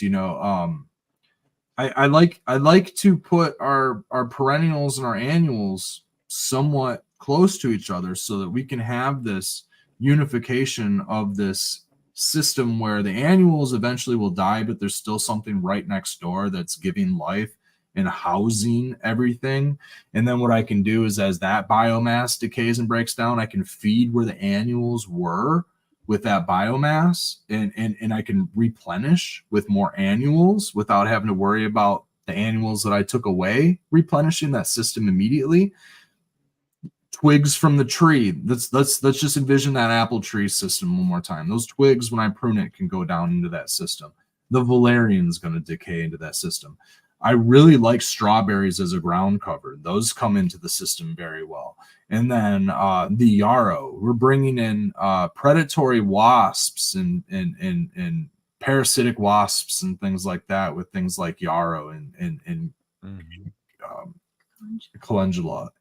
And we're bringing in those same beneficials with the lavender. And we're also able to use the valerian as a medicine. We're able to use the lavender as a medicine. We're able to use the yarrow as a medicine. All of those have high terpene values. All of those have high medicinal values for a second. But here's the thing. So we have this guild of a tree surrounded by perennials protecting the annuals.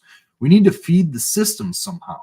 So it's good to have within your guilds supporting species, and supporting species typically provide nitrogen and or other minerals to your soil. Now, a good nitrogen, you can do ground cover in clover, right, to provide nitrogen. We all know about legumes. Those are great for ground cover. Beans and peas and all that stuff for ground cover. But let's talk about a great perennial species. Typically, mimosa can be grown as a tree, and this is going to be a huge ever-bearing tree that's going to give you nitrogen in your soil. So if you plant a mimosa every, let's say, 10 feet in between, if you have an apple tree, those mimosas will feed your apple tree, hence feed the whole system there. Not native, but invasive and brought in, and what is, in my opinion, ecologically responsible to host is the autumn olive. And the autumn olive is considered very invasive, and it grows very fast and gets very large, but it grows great nitrogen nodules on the roots. And so the autumn olive is one of few, I don't want to say the word native, one of few nitrogen fixers that will grow in our region naturally, I guess, is what I have to say. Not native, but can adapt to regionally adaptive. It's not something that, you know, like zone 10 has all kinds of nitrogen fixers. We don't have a whole lot of them up here in zone 4, 5, and 6. You know what I mean? Might be able to get mimosa and a couple of those other ones to work, but for a good perennial, I hate to say it, but the autumn olive, if you can control the species, it can be used greatly for fence making, basket weave, whatever you want to use it for. They grow really fast, and the shoots, you know, you can utilize them for wattle fencing. And it's probably how they became invasive. Somebody, you know, wanted it. For it was used for animal feed originally. It was brought in as a high biomass plant for animal fodder and probably basket weaving and to be, but yeah, it has, I think that a couple of those in a hedgerow, if you can manage it and keep it cut down, the berries on it are quite delicious. They create these little red speckled, gilded speckle. They have these little golden flakes on these little red berries, and they're really good. They're quite tart. They make a fruit leather, if you can pull seeds. So they're known for making like a fruit leather really well. We love our berries up here. Yeah, berries grow really well in our acidic soil. So yeah, and the autumn olive is one of those that grows really well in the sandy acidic soil as well. So that's going to grow really well. I don't know. I'm throwing that one up just because you mentioned fodder there. Have you grown any chicken fodder? Just any greens? We give them our microgreen. Sometimes we'll give them some microgreen leftovers. I'll grow wheatgrass, and we won't eat it all. And I did the opposite, where I actually started with fodder, and that led me to microgreens. Oh, okay. Yeah. So that's kind of why I started doing microgreens. But same, it looks like the bootstrap farmer type of trays, or like your standard. What are they? 10-20, 20-10. I always forget which. 10-20 tray. Yeah. 10-20 tray. For microgreens, we ended up upgrading to these shallow microgreen trays, and they have a insert that's like filled with holes, and it's kind of mesh, so you can bottom water really easily. And it's not just a 10-20 tray with a few holes in it. It's like a full mesh bottom, so that, like, I mean, you get the whole. That's the bootstrap farmer, right? That is the bootstrap farmer. Yeah. They have every. We also. So you guys do entire trays of greens, right? Of a single variety of greens. Yeah. So for us, that's too much. You know, we're not. I don't eat that much greens. So so we bought their little inserts that go into the 10-20s, and you fill out, I think it's 8 inserts. So we end up can do 8 varieties then at a time. And the same thing, that you get the bottom water. That's awesome. We take them to a farmer's market every other week, and so that's why we're doing as much as we do. But we, you know, we'll eat quite a bit of them if we have them here. We this last week the market was a little bit slower, so we came home with more. What's your favorite microgreen that you grow? I like broccoli, but I like blander flavor, I would say. I was gonna say I do kind of a spicy mix as my. Yeah, I like arugula. I like arugula, and I've become a big fan of mustard greens over mustard condiment. You know what I mean? So I like to just, rather than putting mustard on a burger, I'll put mustard greens on a burger, things like that. So I have become a fan of putting, and I really like the mustard greens in just about anything, honestly. I do too. It's amazing the different flavors that you can get off these little tiny things. Dude, yeah, they're hella nutritious. Are you feeding it all when you're growing them? So again, are you feeding them at all, or we're using a splash of like an organic compost, espoma, like a little bit of an espoma. There's like they have a mushroom compost, and they have a just another just basic organic compost. So we're using just a splash of those, and it doesn't need much, right? I mean, no. I mean, we're completely just water only. But I mean, obviously they're a little more nutritious if they have a little bit more nutrition for themselves. You want to get them a little bit full on the cotyledon. You know, we want like a first true leaf to be showing, and I'm hoping that they're getting a little bit of nutrition out of the soil. And then because it's so fresh, we're dumping it. Right now we're just laying it out in the back, and we're hoping they'll grow. We're just putting them in a bed, just laying them out. So I'm just taking them back there and putting them on an area where we recycle root balls. So we recycle all of our indoor root balls in an area. So it's perlite and cocoa. And that would be the area in our garden that I would consider not the no-till area and not like the organic portion of the garden. It's just kind of like root ball compost from our indoor, which is hydroponic. And then that back portion of the garden gets all of those microgreens and stuff to grow. The root mat. Yeah, it gets the root mat and stuff like that. But all of that, chickens devour that shit. Yeah, chickens eat it. I give it to the chickens. I don't like giving them too much because I don't want to waste all that precious pro mix back for compost and reuse that pro mix. I'll put it in a tote, and just when it's time to like go up pot some of those apple trees and stuff like that, I dig into there, and I reuse stuff as many times as I can. Same. Absolutely done. Soil can be just tossed over and over. We have it going everywhere. I'm not worried about. I could worry about pathogens and stuff like that. I might not get anywhere with stuff. If something dies, the idea is to have enough of an abundance that if a couple of plants die off or something's going haywire, I can scrap those and I got something else better going on elsewhere. Exactly. And a good mix too. Yeah. And if you lose an entire crop to a disease, you generally have something spacing to stop that disease from. And ultimately, plant health is going to eliminate all of your worries anyways. I mean, the idea is to just get everything as healthy as possible. The only way to really bring that into the key is bring biodiversity in the key. Our limiting factor is always going to be the size of our farm. Their square footage is pretty much always going to be a limiting factor. So, what kind of stuff can we cram in, Right. Density. We went on a tangent this past, I don't know, week or so, and we're looking at rabbits now. Not to breed, not for meat, simply for fertilizer. Yeah, absolutely. They're little shit factories. And I'm in factories, dude. We have like 2 bunnies just wild that they're officially pets that are stuck in our backyard because our backyard's kind of enclosed, but they got in, they can't get out. Well, they got enough food. They ain't going nowhere. And they're pooping I'm finding bunny poop every time I go weed the garden. There's a little pile of bunny poop. And it's not too hot for your garden. It can sit right there. That's the best part about bunny shit. And I saw a really cool system, I guess a couple days ago, where he has a angled tray right under the cage. Shit comes out, rolls in, falls into a tote for him. That's and then awesome. once a week he empties it, and then he steeps it for 2 days in a tea, uses that right on the plants. Then he takes the mass that he has left, the solids, dumps that directly on a garden that he's building.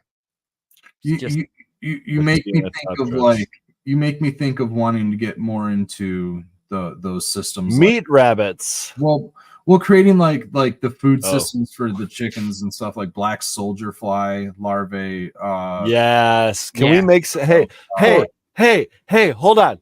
Rosemary's Oasis. I'd like to invite you guys over to Homestead and Beyond to have a larvae bucket contest. No, not even contest. Why am I making a competition? Are we eating larvae? No. A larvae bucket making weekend. Oh, Rogan gonna be there? Craft affair. We're gonna make buckets to capture flies and get free. Because, dude, How crazy is it that the what is it, like bucket? a 3 or 4 pound bag of dried out maggots is like $45? It's crazy, dude. Yeah, there's all kinds of them wanting to grow. No one wants those except unless they're for your. This was a big fly year, dude. The black flies were in this year. They would have came in this year. We had black flies this year. We always let's capture them and their babies and their young and feed them to our chickens for delicious little treats. I would be afraid to call more to my house. Like, it's already so bad. Bro. We have chickens running around shitting everywhere. There are so many flies that I would like to capture them in one place. I don't want them all over. I want them in one place. So if I can direct them to a trap to feed our chickens, then let's do it, because they are everywhere. It's the chicken shit, man. It's like flies on shit, right? It's how it works. Have you seen the box fan going into like a cloth bag? No, but I've seen inline fans inside of grow rooms going against grow room walls in which there was a caked on layer of fungus gnats. So no, it's basically the same concept, except you're using it you draw in the flies in front of it with the color, what is it, the yellow, and then the smell of the damn sticky traps, right? You just put a giant sticky trap in front, and then the fan sucks them in before they get the sticky trap, and then they can't pull themselves out of the bag, and you just have a bag full of dead flies. And you have an endless supply of an oiled up gear mechanism in your fan. So it's only a fire hazard if it's inside, right? What if you just laid like yellow spandex over the backside of a fan, and then the flies would just fly into the filter? Then you'd have to be twerking 24/7. Well, I don't mean spandex pants, but spandex material. Like this hair tie. This is a lot of the stuff that I love about homesteading. Is you see some of the weirdest contraptions and the strangest stuff, but some of those things work so well. We have not had a chance this year to do any, what is it? I don't want to just say builds, but like upgrades. Yeah, upgrades. We've got some things to do. Like major, like what projects, like hold on. You guys had to slow down after the last 2 years, though. I mean, come on. Like, at the pace you guys were going at, you'd be taking over the neighbor's yard, kicking down fences. This is my pumpkin patch. We were like, hey, should we go have a talk with our neighbor and talk about tarping off her backyard and like I knew it. Back there. We can't really go, closer to the house any, because Ruben needs some type of yard to run in. So we're thinking we can't keep bringing it this way. Maybe a couple of like raised beds, but I don't really think we should. They're gonna literally vertical garden their suburban backyard. I cannot wait. It's gonna be amazing. Trellising is the next option. I mean, really, vertical growing is nice. Yeah, I mean, you guys are doing it with the beans, the squash, the pumpkins. I mean, it's not like you guys don't have the experience in it. Not like you don't have the capability or the know how to do that. It's just you got to do it with the right plants, right? And kind of like time is how much of timing comes into play with that, because you have to worry about the plants around it overtaking them before they can even crawl up the trellis. You know what I'm saying? It's important. Like, well, the thing with a lot of those, so they don't fit the criteria is the problem. They don't fit. Like we're growing some pumpkins and stuff to make some baby food, but they're not going to. Pumpkins aren't going to keep the lights on. You know what I mean? And they take up too much space to really be a plant that fits the system of market farming, right? So we have our permaculture food forest systems. We have our annuals. We have our supporting hedgerows. But within this whole system, we have a market system which supports our life, right? Keeps the lights on, keeps the taxes paid. Got to pay the tax man. Got to pay for the property taxes. Got to pay the rent. So the farmers market is inevitably that place. We have had jobs in the past, obviously, to get us to where we are. I've been self-employed for over a decade now. I ran a DJ company. I still run a DJ wedding service, DJing weddings. We're allowed to help out our patients as caregivers, and they're allowed to help us in return. There's many different ways of consulting that we've gotten by, and through market farming and going to farmers markets. Believe it or not, you can earn a small living going to farmers markets and selling your goods. In Tell Michigan, us about it. Well, I don't know. We started a little bit late. Maybe we can go a minute or two late, but we have in Michigan a handful of options for people. One of them being, if you do want to sell some slightly processed things like cookies, breads, you're a chef. You bake things. You have some artisan crafts that you want to take. You're bagels. Let's just start with bagels. I make bagels every morning. You can do bagels. Michigan has what's known as cottage law, and so some food items that would otherwise in some other districts or jurisdictions need a food license, you can actually sell these at a food stand at your house. You can sell these at a food stand at a market. There's a couple of rules for cottage food law in Michigan. One of those is that the sales have to be face-to-face between the producer and the person that's buying them. You can't have a broker. You can't have a store selling your stuff. Another rule is that there has to be some sort of a label on there that gives the ingredients of what's in it. Is there any allergen specifications, anything like that? And the list of ingredients need to be in a specific order based on the weight or the volume of the ingredients that are in there. And then another thing is, where did it come from? So your address has to be on there. You have to be very transparent to people. So these are just a few rules. You don't have to have a license. You don't have to pay any. But none of that is out of standard practice, right? That's all pretty much standard practice. It's a very honest standard practice. It's a very transparent standard practice. And so assuming that you do all of those things, the Michigan Department of Agricultural Rural Development won't, slap a fine on you for, selling food without a label your farm or whatever. Yeah, whatever they want to do. But you don't need a license to sell these things. They just have, some criteria that says, if you can sell some of these things, but the way that we're going to keep it at a smaller scale is that we're only going to allow you to sell, in this case, Michigan Cottage Food Law enacted in 2010, a little bit outdated. We're only going to allow you to sell $25,000 worth of goods. So you can sell bread, but you're only allowed to sell $25,000 worth of bread. So that's probably going to keep your scale a little bit small. There's some things you cannot sell. You can't sell pickles because you had to use an acidic solution. You had to change the pH for storage. If it is not stable at room temperature, basically it can't be sold because of risk. What's funny is I got gifted a batch of pickles today. Pickling is what brought me into I made like 30 jars of pickles in 2012. What's your name for your pickles?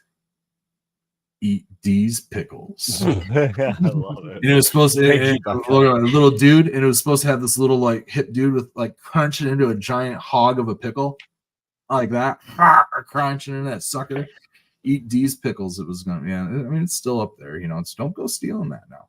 Anyways, we've got. I feel like I should have solo layout that. Give us that logo one more time. It does that one closed eye, it's hurting the cheek, man. And you gotta have the crunch. It's like one of those animated bubbles that says crunch,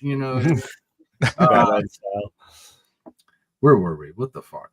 I have no idea. Something about cottage law. Yeah, so you can't sell salsa. There's a few things you actually cannot sell in Michigan. Yeah, I just can't sell some of those things. So some would say those are shelf stable, but I think the risk of botulism is high, so it's that. Risk. Yeah. So any of those types of food, I don't even think you can sell kimchi and things with a salt ferment.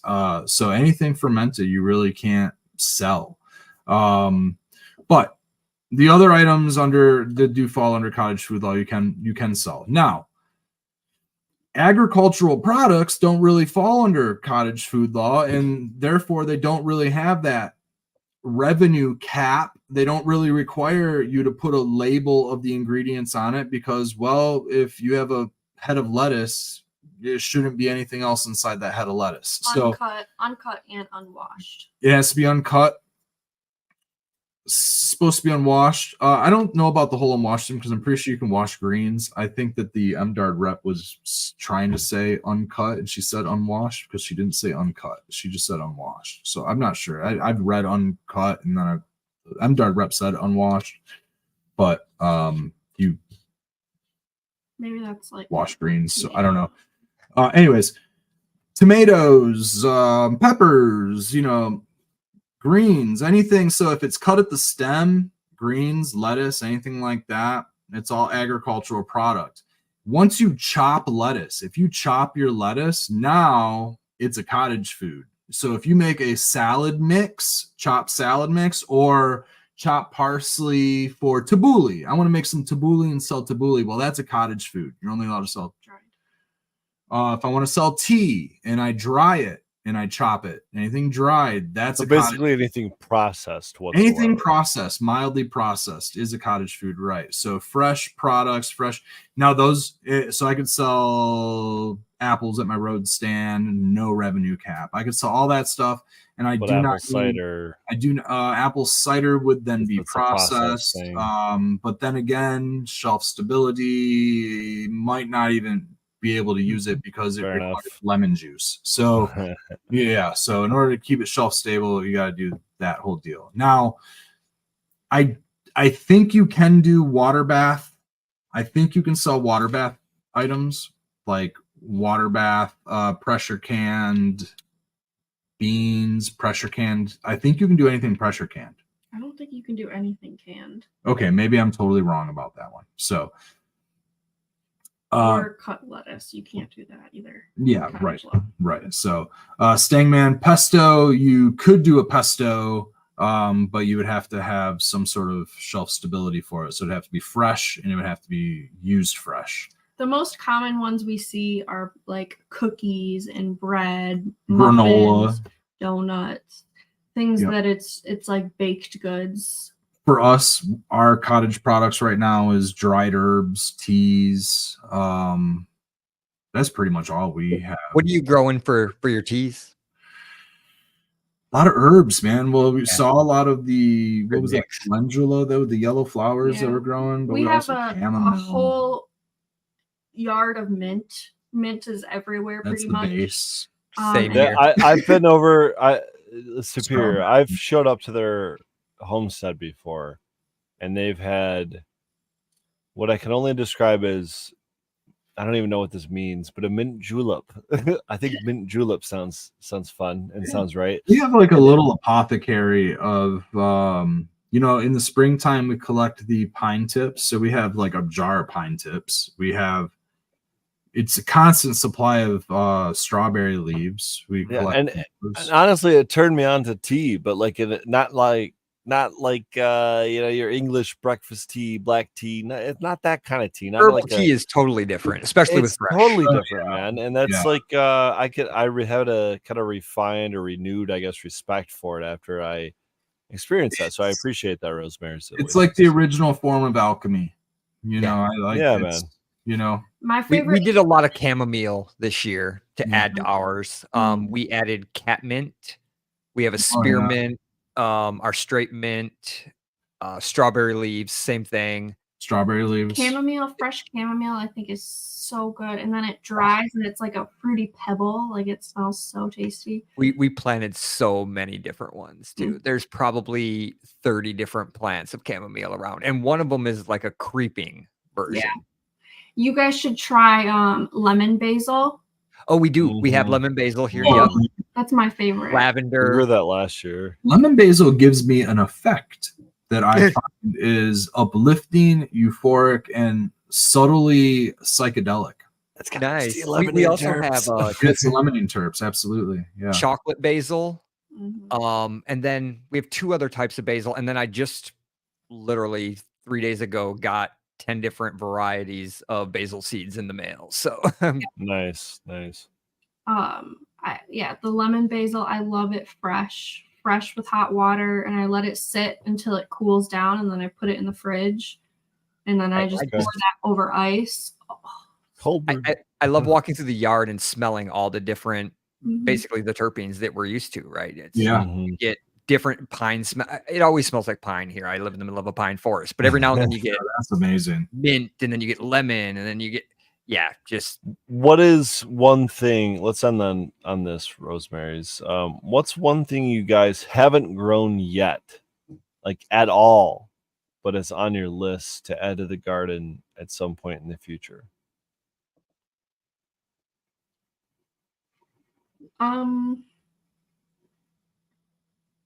Tried a lot of things. I know you guys got quite the depth. I love growing flowers. Last year we did our wedding flowers, and this year we didn't really do much. Zinnias, sunflowers, dahlias. We really didn't do any of those again. So we've got a lot of seeds that we've gotten over the last couple years of flowers that I really want to try. I wish I had all the packets. We've got a moonflower. I really want to do the moonflower. Marshmallow. What else do I have? I feel like it's a stacked question for me. I have so many varieties I want to not grow anymore. I just want them out of there. There's I don't know. It's things that just don't fit the system. There's things that are just too big for this. What's something you would love to add to it though? If you could just make I think it's more or less like what I just want to get better at growing. There's things that I want to get more proficient at growing, like lettuces and onions. Onions, for sure. Get better at like not allowing areas to go fallow and to always have something in place, something to back up something. So, when the squash dies, I should have lettuce ready to go in the ground for the winter time. That space. Oh, it's so hard, dude. Even, God, it doesn't matter if you got 500 square feet or 5,000 square feet or 500 acres. It is so hard to do that, man. And adding new crops into there, I don't know, because I think that I've experimented with so many things that I'm just ready to get into dialing it in.